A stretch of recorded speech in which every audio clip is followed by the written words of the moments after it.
તો જોઈ શકો છો મિત્રો, સરસ મજાની બ્લેક કલરની બ્લાઉઝ બનાવી દીધી છે. અહીંથી મેં ક્રોસ આપ્યું છે, જુઓ આમ ક્રોસ કટિંગ આપેલું હતું અને એક ફ્લાવર મેં બનાવ્યું છે. જુઓ ફોકસ તમને કરાવડાવું, એક સરસ મજાનું ફ્લાવર અને અહીંયા હું કાપી દીધી છે. ટાંકા માર્યા છે આથી અને આવો શેપ આપ્યો છે. સ્ટ્રેટ હતું પણ મેં સ્કેલથી આ રાઉન્ડ આપ્યો છે અને અહીંયાથી આવી રીતના આ મેં સ્ટ્રેટ જ આપ્યું.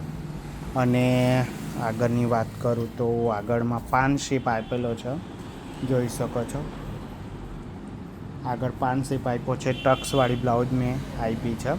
વન ડાટ જ છે, અહીંયા ડાટ આપ્યો છે અને અહીંયા ડાટ આપીને રાઉન્ડ શેપ લીધી છે. અને દોરીની વાત કરું તો મેં આવી આટીવાળી દોરી બનાવી છે અને આવા ફૂમટા લટકણ બનાવ્યા છે. અને સ્લીવની વાત કરું તો મેં આખી 21 ઇંચની લોંગ સ્લીવ બનાવી છે. જો ડાયમંડવાળું કંઈક છે આવી રીતના.